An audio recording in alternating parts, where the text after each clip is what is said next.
dalee nag jàmm ci xibaaru marax yi li ci gën a fës te ñu namm ko jukki nag niki tey lañ doon ubbi rek li nga xamante moo di forum économique international fii ci Ndakaaru Events in Sénégal njiitu réew mi Macky Sall bi doon présider boobu lee ndaje rek xam na ne nag jot na Afrique am yeneen i partenaire ngir rek gën a suqaliko di ngeen ko dégg ci biir xibaar yi.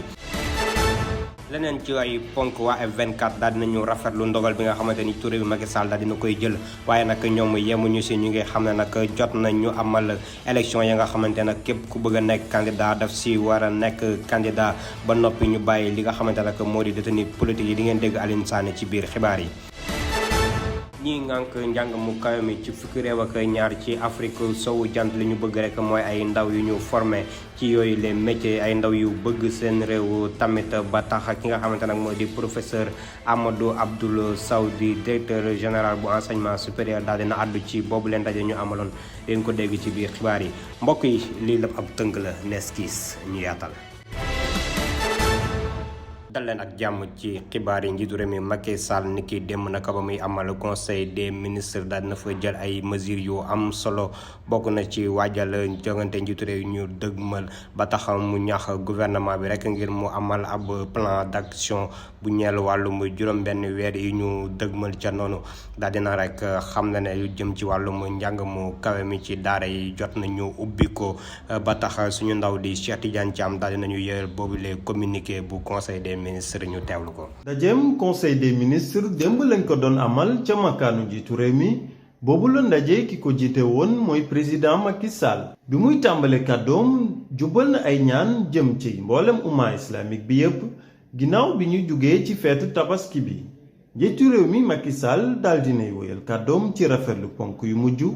yi ñu tënk te mu tukkee ci dialogue national bi lim ci xamle mooy liggéey bi yemb na teg ci jaar yoon te dina jur ay njeexital ci réewum Sénégal mu teg ci rafetlu mboolem kilifa yi wala acteurs yi fa teewoon te ñu bokk benn gis-gis muy intérêt réew mi ci wàllu woowu ba tey njiitu réew mi sàkku na ci premier ministre Amadou Ba muy xamle ci ayu conseil bu nekk tolluwaayu ponk yooyu jugee ci dialogue bi jëm ci bépp secteur lu wees loolu njiitu réew mi Macky Sall dellusiwaat na ci discours à la nation bi mu defoon ci ñetti fan ci weeru juillet bi te ponk bi ci gënoon am solo mooy yégle ñàkk bokkam ci élection présidentielle yi war a xew ci ñaar fukki fan ak ñeent ci weeru février ci atum 2024 bi di ñëw mu xamle ne boobu ndogal dafa dëppoo ak benn le askanu Sénégal ngir mën a yeggali sumbam ci jàmm ak dal ngir Sénégal mën a naat wala yegg ci yokkute ginnaaw loolu njiitu réew mi biral na ay ngërmande jëm ci mboolem ministre yi àndoon ak moom ci liggéeyal Sénégal bi mu toogee ci boppu réew mi ci atum 2012 ba léegi ginnaaw gi président Macky Sall yeesalaat na bëgg-bëggam ak ndëgërlaayam pour liggéeyal Sénégal fileeg ñaari fan ci weeru avril ci atum 2024 lu wees loolu sàkku na ci premier ministre bi mu tëral ab plan d'action pour gouvernement bi ci diirub juróom benn weer yi di ñëw ci conseil des ministres bi war a amaat nga xam ne ponk yim gën a bàyyi xel mooy lu jëm ci dooleel ñiy def ay formation professionnelle rawatina ndaw ñi dooleel programme xëyu ndaw ñi yitteem la ndax résultat yi mucc ayib ñoo tukkee foofu lu jëm ci wàllum campagne agricole bi premier ministre bi ak ministre de l'agriculture la njiitu réew mi sant ñu yokk seen taxawaay ci lu gaaw ba jotale jumtukaay agricole yi ak ñi ko aajoo beneen ponk bu am solo bu njiitu réew mi biral mooy yeggali njàng mi ci daara yu kawe yi ba tey njiitu réew mi sàkkuwaat na ci premier ministre bi ak ministre bi yor njàng mu kawe mi ñu diisoo ak recteurs yi ngir mën a tëral ay pexe ba njàng mi ci daara yu kawe yi wëya bi muy jeexal kàddoom njiitu réew mi yëgle na ne mooy jiite ndaje mi ñu amal tey centre international de conférence Abdou Diouf te ñu dippee ko forum international Invest Sénégal. naka la ñuy def ba Afrique gën a nekk jubluwaayu investisseurs yi di ab laaj naka ba nga xamante ne ñetti fan gouvernement bi ak yenn ay organisation bu yëngu ci wàllum secteur privé war nañ ko waxtaanee ci forum économique international bu Ndakaaru Events in Sénégal ba nga xamante ne door na niki tey ci suba gi. njiitu réew mi Macky Sall bi daal di présider boobu les première édition nag mu ngi woo investisseurs yi ak ñi nga xamante ne ñoo di partenaires yi ngir ñu gën a bàyyi xel continent bu Afrique ñu teewlu ko moom njiitu réew bu Sénégal Macky Sall. L'Afrique en construction, que j'appelle l'Afrique des solutions, Afrique bi ñu war a tabax ma koy woowee Afrique solution Afrique bi def fanweeri million kilomètres carrés nga xam ne lépp la ñu war a defaraat lépp yoon yi tali raay ndox courant Afrique dafa war a nekk ñu war a roy ci wàllum développement lunkum ak yenn continent yi dafa war a jaar yoon ci yemale ngir yokkute ak koom gu ñëpp bokk ndem lëkkaloo yi ñu am ak suñu yenn naataango yi baax na ndax def nañ lu bëri ak ay multilatéral yu ci mel ni banque africaine de développement banque islamique France suñu ànd bu rafet ak ñi ma lim duñu ko weddi waaye faaw ñu am ñu ci dolleeku ñeneen ndax Afrique li mu soxla dafa bëri te benn réew même première puissance mondiale mënu ko matale kon am na place ngir ñëpp. Soutenir le rythme de la demande aucun pays donc il y a la place pour tout le monde.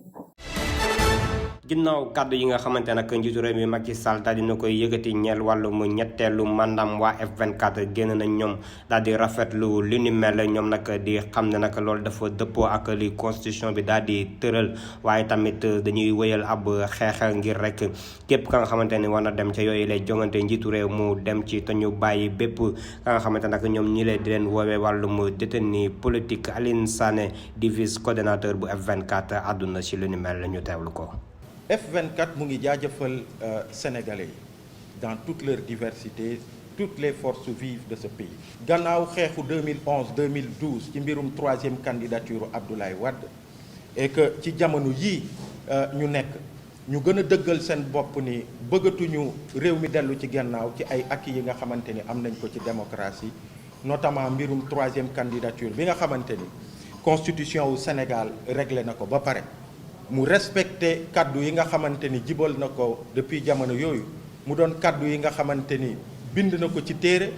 waaye mu doon kaddu yi nga xamante ni méngoo woon na ak li nga xamante ni mooy charte ndeyu réew mi li mu tëral muy constitution du Sénégal. li nga xamante ni nag dañ ko ciy yokk F24 di ko ci yokk tey mooy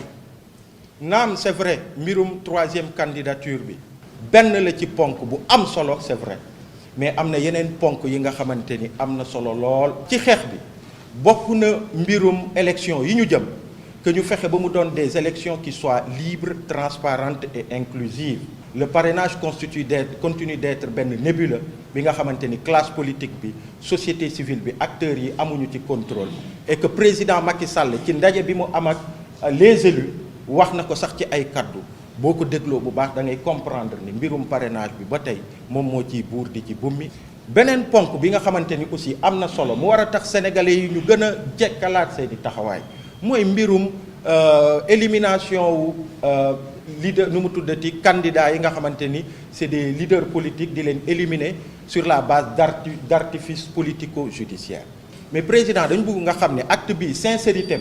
ak pérennité wu acte bi li ko mën a dëgëral mooy les actes de gouvernance que vous aurez à poser demain à partir de demain sur la gestion des 1000 milliards yu ñu annoncé pour xeex mbas mi gis ngeen loolu fi mu mujjee. il a parlé de son ouverture encore une fois ci discours am au dialogue mais loolu mënoo ko wax te mu ngi am des centaines de prisonniers politiques un leader de l'opposition bi nga xamante ni boobu ba tey sur amul benn fondement juridique ñu ngi ko téye bloqué ko foofu mënul dem mënul dëkk loolu aussi du dëgg du yoon et on pense que yooyu bokk na ci ay raisons yi war a tax que le peuple sénégalais continue de se battre ndax démocratie ay acquis la rek boo xeexee mu am acquis bi nga xamante ni préserver nga ko tey jii nii Macky Sall annoncé na ni du présenté wu pour une troisième candidature il y a d'autres yi nga xamante ni mu ngi taxaw ne këtt ni jon il faut que ñu taxaw ci à travers le F24 et toutes les forces vives pour que ñu jëm ci ay élections yi nga xamante ni dina méngoo élections yi sénégalais yi bëgg. ñu àddu wax ci lu ñeel candidature bu Benno Bokk Yaakaar ñi la di nag nekk ca secrétariat exécutif bu Alliance pour la République ñoom nag niki démb daal di nañu rek feddali seen kóllëre ak ki nga xamante nag moo di njiitu réew mi Macky Sall ngir bàyyee ko rek mu xool ban doomu aadama la wóolu rek ngir mu jiite boobule coalition di Benno Bokk Yaakaar ca jongantey présidentielle yaay am ñaar fukki fan ak juróom ci weerum février atum 2024 ginnaaw bi nga xamante nag moom mi lay daal dina wax rek du bokk ngir rek yootu ñetteelu mandat ca boobule jongante ci noonu waa APR daal dinañu dàkk rek bépp élection primaire bu nga xamante ne day am seen biir te bàyyi lépp njiitu réew mi Macky Sall moom njiitu réew mi Macky Sall yooyu la kàddu nag waa APR ñu ngi ko doon yëkkati ni ki démb ba mu leen doon dalal ngir xool rek kan moo leen war a wutu moom njiitu réew mi Macky Sall dina dalal naka noonu ñi nga xamante rek ñoo di conférence des leaders bu Benno Bokk Yaakaar altine bi ñu dëgmal ngir rek xool naka lay def ba mën a tànn ki nga xamante nag ñoom ñëpp dinañ ci daal di dëppoo.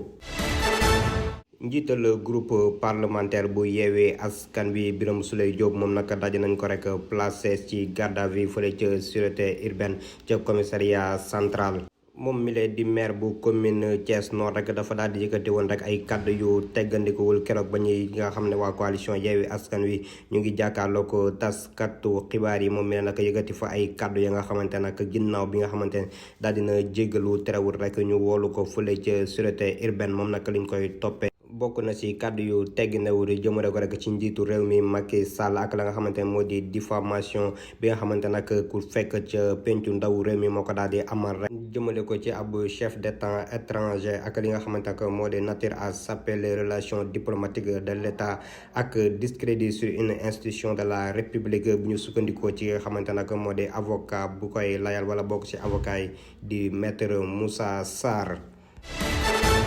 njiital parti Pastef Ousmane Sonko daal dina indi rek ay soppite ca boobu les parti di xaar ne rek li nga xamante ne moo di conseil national ba daal di koy dëggal ci noonu daal dina tabb ki nga xamante ne moo di Ayib Daffé secrétaire général mu wuutu rek ki nga xamante moo di Bassirou Diomaye Faye ma nekk ci jamono ji ca prison ba. avocat bi di Ngagne Demba Touré daal dinañ ko tabb rek li di coordonnateur des jeunesses patriotiques mu daal di rek wutu ca ki nga xamante ne moo di Ibrahima Thiam mi nga xamante nag mooy nekk secrétaire général adjoint ca boobu les kuréel yooyu les soppite nag leader bu Pastef mu ngi ko def nit ki démb jaarale ko rek ci ab décision numéro 008 bu 5 juillet ñeer rek daal di tabb yenn ci ay membre bu bureau politique bu parti Pastef les patriotes.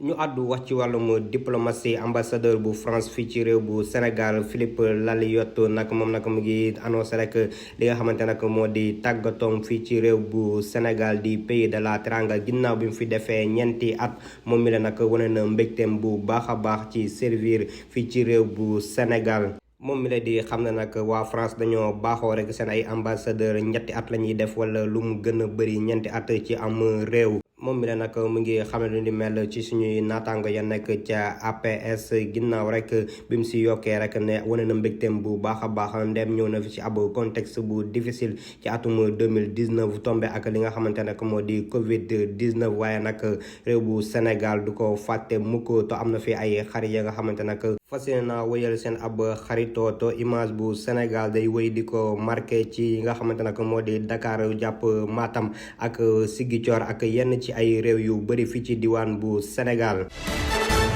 ñu àddu wax ci leneen ay acteurs non étatiques rek ñoo daal di bëgg tàggat lu toll ci ñeenti téeméeri ndaw rek ci xarala yu bees yi ñoom nag boobu le mbir ñu ngi ko tuddee école entreprise ngir rek daal di rek gën a wane njëriñu réseaux sociaux yi ngir rek ci ndaw ñi bu ñu sukkandikoo ci Pascal Ndekki mi nga xamante nag moo di coordinateur local boobu les projets moom nag daal di la xam ne nag formation bi ñuy amal ci réew bu Sénégal dafa nekk rek formation bu classique nekkul la nga xamante nag dëppoo na ak marché d'emploi bi nga xamante nag soxla nañ ko jamono ji rawatina ci 21e siècle bi ñu nekk. moom nag mu ngi xam ne nag jot nañoo waxtaan ak yenn ci ay këru entreprise fii ci réew bu Sénégal ngir rek xool naka la ñu soxla ba loolu rek ñu mën ko def ci ndaw ñi ba bu ñu génnee rek mën a am liggéey ci ni mu gën a gaawee.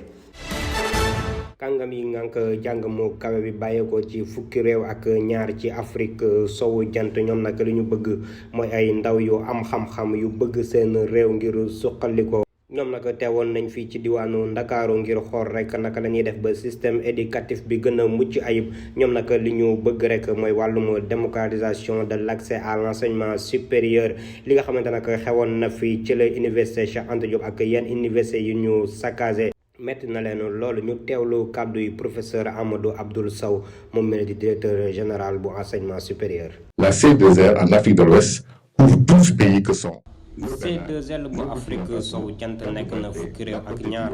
Bénin, Burkina Faso, Cap-Vert, Côte d'Ivoire, Gambie, Ghana, Guinée, Mali, Niger, Nigeria, Sénégal ak Togo. ci réew yi ñëpp njàng mi ak njàngale mi dafa am solo ngir seen yokkute te loolu ci ndaw ñi lañu ko mën a def ngir sukkandiku ci ngir mën a yegg ci niveau de développement bi ñu bëgg ci Sénégal ak yeneen réew yi gouvernement yi dañoo war a fixer mission boo xam ni bopp bi mooy formation ak insertion ndaw ñi rawatina ñi am baccalauréat recteurs yi ak ministres yi li ñu war a gën a taxaw ci biir C2L mooy li ñuy wax la démocratisation de l'accès à l'enseignement supérieur loolu nag fi ñuy jaar mooy am ay université yu dëppoo ak jamono yokk formation ci métier ak jëmmal école entreprise ñu am ndongo yu bëgg seen réew am xam-xam mën a jëriñ seen réew to jaarale ko ci yar ak teggin waaye bañ a am ndongo yi nga xamante nag ay yàkkat la ñuy doon bâtisseur et non un étudiant saccageur et pilleur. bu weesoo xibaaru biir réew yi dañuy daw wutali biti réew gi ñu jàngatal yenn ci xibaar yooyu nag di suñu ndaw Astou Baldé ñu teewlu ko. lu toll ci fanweeri nit ñoo ngi leen di àtte sa tribunal bu Kinshasa crime yuñ leen di toppee bokk na ci nekkuñu rekk ay samba boy yuy mbubboo nekk ay taximan waaye dañuy kidnappé ak di sàkku seenu pu client teg ci sàcc ñenn ñi seenu pu koppar ñeneen ñi ñu jotoon leen sàkku am na sax ñi nga xamante ne dañu leen mujjee faat mu nekk situation bu doy waar bu République démocratique du Congo di dund ci jamono ji mu def ci tan njàqare sa askanu Kinshasa looloo waral sax ba ministre provincial ba di Kratin Sakala jël ay mesures yu mat sëkk ngir sàmm askan wi ci samba boy yooyee Kinshasa capitalu République démocratique bu Congo ci jamono ji mbedd yaa ngi fees dell ak i takk der ngir patrouille ba mën a jàpp bandi yooyee lu toll ci fukk ak juróomi nit faat nañu leen niki démb ci attaque jihadiste bu am sa Burkina Faso looloo waral sax lu ëpp 2 millions nit gàddaay ci bataaxalup agence France Presse lu mu xamle rekk ni que attaque boobee ngi am ci fajar sa gox bi di Sorga wetu Bogandé waaye terroriste yooyee dañoo sax taal kër yu bari ba taalaale sax fu ñuy faraloon di denc seenu pu dundin laata ñuy dem ONG bii di Transparency International ñoo taxaw temb ngir yëgal àdduna wërngël këpp njublang bi nga xamante ne moo ngi am ci seddali dundinu askan wi nga xamante ne moo ngi yeewoo sa grande île bu Madagascar lu toll ci 1 million nit ak xaaj ñoo nekk ci ay jafe-jafe ci am ab lekk gu doy mu doon lu yàgg lool ci Madagascar di dund ci ay jafe-jafe ci lu soxal wàllum dundin lu feeñal njublang yooyee ci lu soxal aide alimentaire bi bokk na ci enquête bi nga xamante ne ONG bi def na ko ci askan wi septembre 2022 jàpp mars 2023 ci naka la ñuy séddale aide programme alimentaire mondial boobee Mia Lissowa nekk rédactrice en chef réseau bi ci seen point de presse bu am niki démb lu ñu xamle rekk mooy lu waral seen enquête bokk na ci ñi nga xamante ne ci ñoom la nguuri askan wi di jaar ñu bañ koo salfaañee te ñu jox ko ñi nga xamante ne ñoo ko yellool ndaxte ONG bi looloo ko yitteel. Chambre d'instruction cour d'appel bu Versailles sa Paris ñoo def ab détention provisoire policier bi di Florian te ñu njortu ne moo faat ndaw su góor si di Nayel ci ab contrôle routier sa Nanterre lu ñu bëgg a teg ci ndoddam mooy homicide volontaire avocat bi di sàkku ñu may ko ab liberté provisoire bi nga xamante ne mujjutu antu ci jamono ji Florian moo ngi ci prison de la santé bu nekk sa Paris looloo waral sax avocat bi Laurent Frank Leernard wax rekk ni que client boobee place am du prison.